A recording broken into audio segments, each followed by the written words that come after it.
Hello साथीहरू, welcome छ मेरो मिनी ब्लगमा। आज शनिबारको दिन कस्तो मजाले घाम लागेछ के। शनिबारको दिन घाम लागेन भने चाहिँ मलाई दिन नै खल्लो र नरमाइलो लाग्छ के।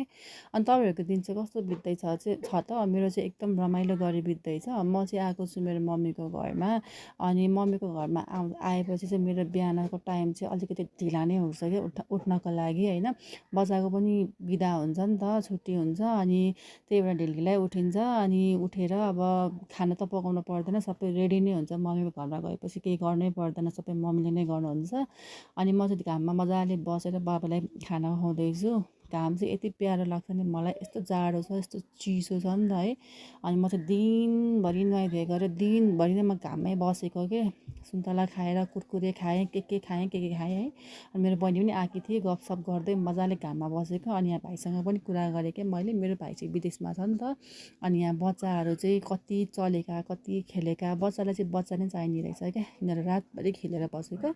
अनि फर्किने बेलामा शनिबारको दिन थियो नि त, अनि त्यही भएर सङ्कटा मन्दिर पनि गयौँ दर्शन गर्नको लागि। खाली खाली नै थियो, मजाले दर्शन गर्न पाइयो।